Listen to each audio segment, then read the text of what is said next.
किंतु जब यहाँ आया तो देखा प्रभु समाधि में हैं। समझ में नहीं आ रहा कि क्या करूं। नारद मुनि, चित्त का तो स्वभाव ही भटकना है।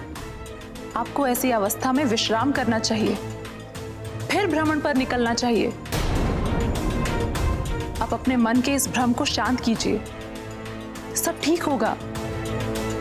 नहीं नहीं माता, ये मेरा भ्रम नहीं है, मैं सत्य कह रहा हूं।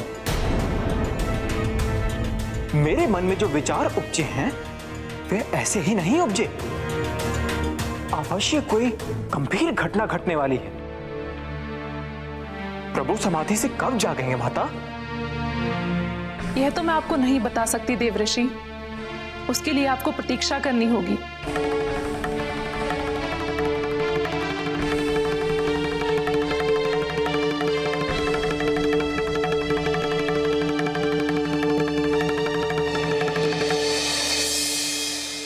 प्रभु, यदि शिव ही इस लीला का अंत कर सकते हैं तो वो तो समाधि में हैं।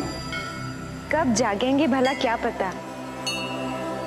तो इस लीला का अंत कैसे होगा प्रभु?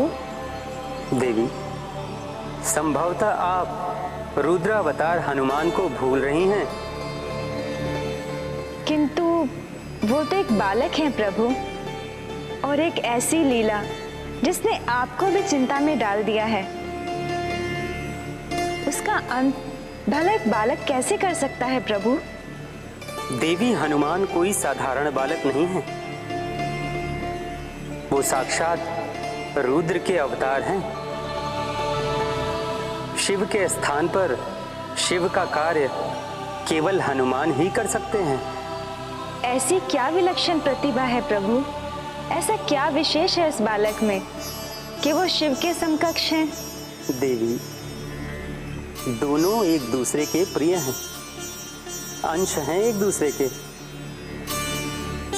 जब मैंने राम अवतार लिया था और शिव की आराधना एवं स्तुति की थी, तब शिव ने इन्हीं हनुमान को अपने अंश के रूप में प्रस्तुत कर स्तुति करने को कहा था। तो फिर लीला करने से आपको रोक क्या रहा है प्रभु? एक विचार देवी, जो संभवतः मेरा भय है। आप और भय? आपको भला किससे भय हो सकता है प्रभु? देवी, हम तीनों आदि देवों ने भी जन्म लिया है, और जिसने जन्म लिया है उसकी मृत्यु तो अवश्यंभावी है।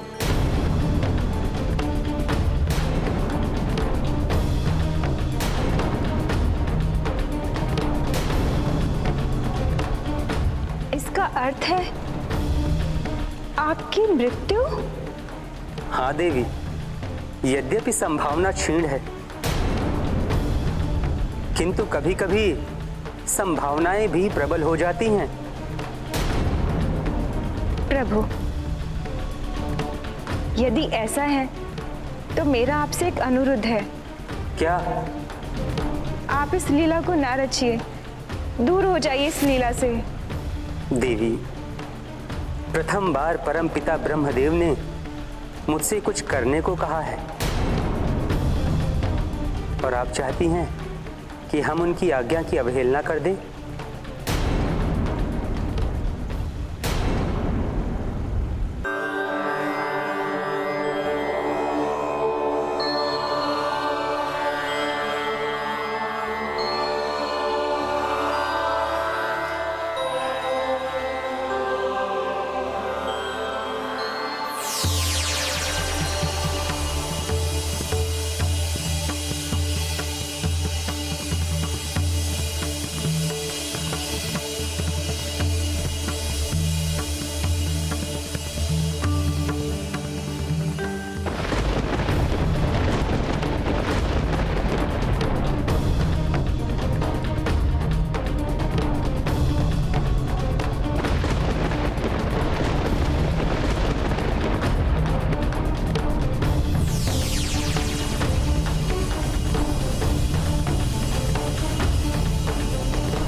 क्षमा करो मां, क्षमा करो। भविष्य निधि कमंडल से सब कुछ गिर गया।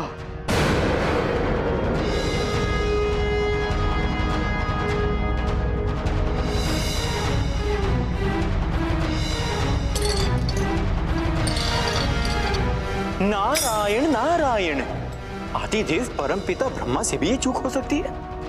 ये तो मैंने कभी सोचा भी नहीं था। नारायण नारायण।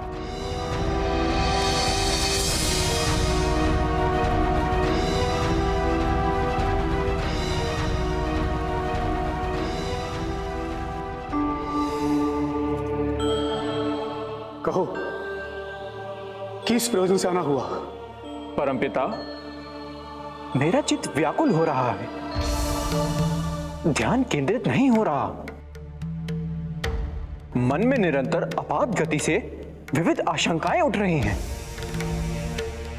ऐसा प्रतीत हो रहा है जैसे कुछ बहुत ही अमंगलकारी घटित होने वाला है।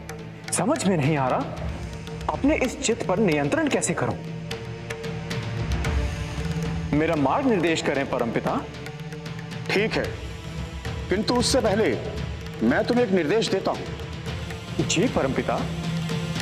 तुम यहां आए, भविष्य निधि को धरती पर गिरे हुए देखा, मुझे उठाते हुए देखा।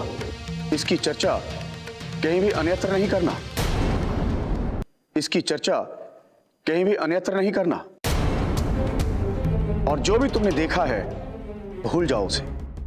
नहीं कहूंगा परमपिता, किसी से नहीं कहूंगा। किंतु ये कैसे हुआ? आपके हाथ से कमंडल का गिरना मुझे बहुत ही आश्चर्यजनक साबित हो रहा है। ऐसा किसी माया के कारण हुआ है क्या परमपिता?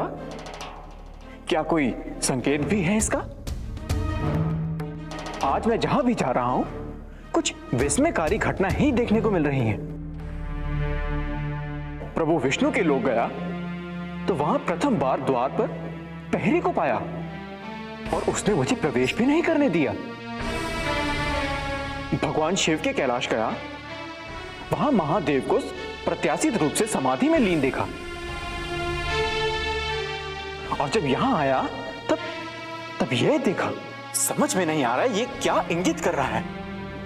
मेरी इस जिज्ञासा को शांत करें, मेरी इस जिज्ञासा को शांत करें परमपिता।